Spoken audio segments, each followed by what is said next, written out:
Fala galera, belezinha? Aula de hoje, obrigações alternativas, divisíveis e indivisíveis. Então vamos começar do começo. Professor, onde é que está isso no código?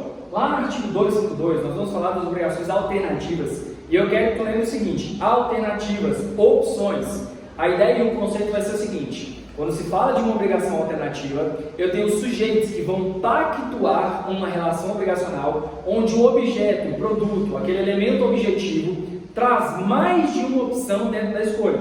Então, no conceito geral, vamos pensar que obrigações alternativas à disposição, à vontade das partes, possuindo ambas possibilidades, ou então mais de uma possibilidade, na qual, como regra, cabe ao devedor a escolha.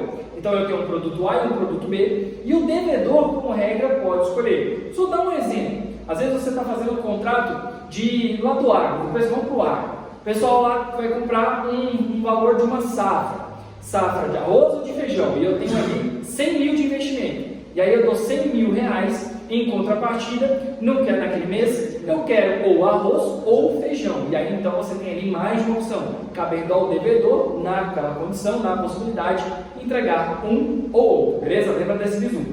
Ponto importante, quer dizer que isso é uma regra imutável? Ou seja, eu não posso trocar, sempre tem que ser do devedor? A resposta é não. Na verdade, as partes podem pactuar de forma diversa, inclusive atribuindo a escolha a um terceiro. Como regra geral, devedor. As partes podem convencionar seu credor? Com certeza. Pode convencionar o seu terceiro? Também. Beleza? Show! Professor, é possível que se tenha uma alternância? Vamos pegar esse contrato aí envolvendo safra e afins. Digamos que eu quero convencionar o seguinte, que no primeiro mês seja arroz, no segundo mês seja feijão. Posso? Pode.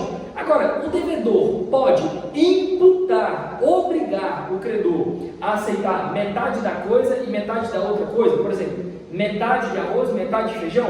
Não. Não pode imputar essa obrigação. Se eventualmente ele aceitar, é uma disposição da sua vontade, tá bom? Quais são as tretinhas acerca da escolha? Vamos lá. Uma das confusões que a gente pode falar sobre as coisas inerente à escolha é quando a gente pegar e pensar nessa ideia da imposição de aceitar metade, que a gente já viu que não pode, né, salvo se houver um aceite, mas aí a pessoa está renunciando ao seu direito. Quando eu tenho ali mais de uma pessoa para escolher, então veja, as partes convencionaram, eu contratei ali todo um grupo, né, de agricultores para entregar ali determinado produto. E a escolha ficaria para os devedores, mas eles não estão chegando a um acordo. Neste caso, na nossa demanda apreciada judicialmente, a escolha vai ter que ser feita em juízo. Então vai ter ali a ideia de uma heterocomposição, que é o quê? Quando você tem um terceiro que vai decidir, então a figura do magistrado. Bem, de igual forma, quando você tem uma escolha por um terceiro, o terceiro vai escolher, só que ele não consegue escolher naquele momento. Então, de igual forma, não havendo consenso, também eu vou ter que levar para o meio de heterocomposição, que é o quê? A figura de um terceiro decidindo. Professor, e sobre a responsabilidade? Veja, se a escolha é do devedor e uma das coisas se perde, obviamente ele tem que entregar o quê? A outra. Agora, a coisa muda de figura quando uma das coisas se perde e a escolha é do credor. Imagina que o credor escolheu exatamente aquilo que se perdeu. Nestes casos, vamos lembrar do seguinte, quando tiver ali essa culpa do devedor, então, além de reparar aquele dano, né, ou seja, de devolver aquele valor pago, existe ainda a apuração de perdas e danos, o prejuízo que foi apurado. Então, lembra, se a escolha se dava por parte do credor e o devedor perdeu uma dessas coisas por sua culpa, não confunda com penal, tá? Requisito de culpa é diferente daqui. Culpa, no caso, deu causa. Se aqui nesse caso, uma das escolhas se perde e o credor deveria escolher e foi por culpa do devedor, então, nós temos a obrigação subsistente, ou seja, aquela outra hipótese, que inclusive o credor pode escolher o valor de volta ou a prestação, mais a apuração de perdas e danos. Professor, e se as duas opções se perdem? Aí vamos lembrar, se foi por culpa do devedor, o devedor perdeu ambas as escolhas. Então, neste caso, nós temos que apurar o quê? Os valores mais perdas e danos. E lembrando que, nesse caso, o código traz uma regrinha. Qual que é a regrinha? O valor da última que se perdeu, da última opção que se perdeu. Então, nesse caso, para apuração de valores, nós vamos apurar a última opção que se perdeu, beleza? Professor, e se for simultaneamente? Aí, obviamente, nós vamos utilizar a referência dos valores gerais. Bem, vamos lá. Se todas as obrigações, todas as duas, se tornarem inexequíveis, não pode prestar aquela obrigação sem culpa do devedor. Aí, de igual forma, vamos lembrar aqui, se não foi por culpa do devedor, então extingue-se, encerra a obrigação. Show? Top do momento. Então vamos para obrigações divisíveis e indivisíveis, né? Artigo 257. Galera, obrigação divisível é aquela que eu consigo de fato fazer o quê? A divisão da obrigação. Indivisível, quando não tem como dividir aquela obrigação como um todo. Professor, eu posso ter ali, no caso então, uma pluralidade de pessoas envolvidas? Exatamente essa ideia. Então, uma obrigação indivisível é aquela que eu não consigo fracionar, ao passo que divisíveis é aquela que eu tenho a possibilidade de literalmente dividir. Então, eu tenho a possibilidade de apurar diferentes responsabilidades, diferentes circunstâncias, diferentes nuances, porque elas são divisíveis. Tem várias fases divisíveis, várias coisas envolvidas, divisíveis. Indivisível, uma coisa unitária, eu não consigo dividir. Então, eu tenho que entregar uma coisa específica, e essa coisa é indivisível. Por exemplo, eu tenho que entregar um boi. Eu comprei um boi. Esse boi é divisível ou indivisível? Ele é indivisível. Agora veja, se eu quero trabalhar com uma ideia de uma produção de eventos, onde eu vou trazer vários bois, eu tenho responsabilidade de transporte, responsabilidade do evento, da organização, de estar lá com os bois. Então eu consigo fazer uma divisão das responsabilidades e atribuições, ao passo que ela é indivisível, não, tá bom? E aí eu quero que vocês lembrem o seguinte, aqui nós estamos falando de possibilidade onde eu vou ter a pluralidade de credores, aqueles que estão contratando de fato, ao passo que também terei pluralidade de devedores. Então lembre-se sempre disso. E aí eu puxei um ganchinho, que eu adoro o processo, para falar um pouco da parte de pluralidade de partes no processo civil. E aí lembra, o nome correto para falar de pluralidade, seja no polo ativo ou passivo, ou seja, tanto do polo do autor quanto do requerido, será chamado de litisconsórcio. Então, bateu assim, litisconsórcio tem pluralidade. Como que eu vou chamar essas partes dentro de um coletivo? Então, eu tenho um litisconsórcio ativo. Top, professor, eu sei que tem mais de um autor, bacana.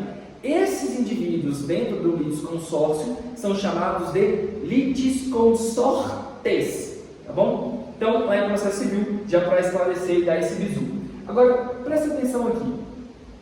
Se eu tiver dois ou mais devedores, e eu estiver falando de uma obrigação indivisível, eu posso cobrar de qualquer um desses devedores o valor do todo. E aí você já deve estar lembrando, que estou a ferinha do baile, sobre a responsabilidade solidária. Então veja, as duas pessoas deveriam entregar algo que era indivisível, mas essa coisa se perde. Eu posso cobrar um montante integral de qualquer um dos dois. E aí a gente vai lembrar muito daquela ideia sobre o quê? Solidariedade, de responder, ambos vão responder, e eu posso cobrar de qualquer um dos dois a integralidade. E aí o bizu número 2 é, se eu cobrar a integralidade de um camarada, obviamente, ele pode pedir ali o ressarcimento para o outro. Nós vamos falar de nascer o direito de regresso. Lembra do seguinte, devedor principal, fiador. Aí o devedor principal não paga, o fiador não acaba tendo aquela responsabilidade? Imagina que o credor acionou só o fiador. Pode fazer isso, professor? Pode. E aí, nesse caso, acionando só o fiador, e se o fiador pagar, o que o fiador vai fazer? Ele vai poder cobrar do credor principal. Então, nós chamamos isso de direito de regresso. Bem, e se eu tiver pluralidade de credores? Tem problema também? Sempre tem, é top. Então, vamos lá. Se o devedor paga um dos vários credores, obviamente, bizu para a vida real é o quê? Exija a certidão de quitação, exija um comprovante de quitação, exija um comprovante de pagamento. Por quê? Porque a partir do momento que você pagar um deles, você está basicamente fazendo todo o aporte que seria o de vários. Então, para te preservar, obviamente você vai exigir o quê? Um comprovante, falando que na data tal, fulano de tal, pagou tanto para ciclano. Isso daqui vai te respaldar, por quê? Porque se os demais credores forem te acionar, você vai falar, opa, eu já paguei tudo para o Chiquinho já recebeu tudo. E veja, se o Chiquinho recebeu tudo, os demais credores vão poder cobrar de quem? Do Chiquinho, obviamente, a quota parte. Então, digamos que era uma sociedade com 4, 25% para cada um. E o Chiquinho recebeu tudo, os demais vão poder o quê? Cobrar 25% cada um do Chiquinho. E eu que era devedor, estou de boa na lagoa. E professor, e se o devedor pagar todos? Se o devedor pagar todos de forma simultânea, carinha feliz, top. No mundo ideal era isso que era correto. Mas, infelizmente, por vezes não vai acontecer, então a gente tem que se pegar e se precaver sobre essas hipóteses. Então, ponto de referência importante: lembrar do comprovante de quitação para proteger o devedor e lembrando que, se um dos credores recebeu a integralidade, ele vai ser acionado para os demais para devolver a quarta parte para cada um deles. Ok? Top! Professor, e se um credor remir a dívida? Vamos lá, remir aqui, galera do penal, lembra muito de remissão, que é abatimento de pena. Vamos lá, remir aqui nós vamos falar de perdão. Então, se eu tenho aqui 4 credores, aquele nosso mesmo exemplo, aí o Chiquinho agora virou alma caridosa, e ele foi lá e perdoou a dívida do professor. Ele perdoou o quê? 25%, ao passo que, neste caso, ele só pode perdoar aquilo que é dele. Então, subsiste, mantém-se o quê? A responsabilidade dos outros 3. Então, eu ainda tenho 75% da dívida para ser adquirido. Beleza? Show? Professor, se tiver ali uma obrigação divisível, o que acontece quando tem ali um dos camaradas que está devendo e causa um prejuízo? Ele vai lá e age com culpa. Aí vamos lembrar aqui, ó. Se um dos devedores foi lá e agiu com culpa para prejudicar o credor, lembra? Neste caso, nós vamos apurar a responsabilidade. Então, além da devolução dos valores, nós vamos apurar o quê? Perdas e danos. Agora, se todos os demais, então todos os devedores agiram ali na hipótese, realmente causando prejuízo ao credor, além da devolução do valor, eles também serão responsabilizados por perdas e danos. Cruzado, então, aulazinha rapidinho do momento para vocês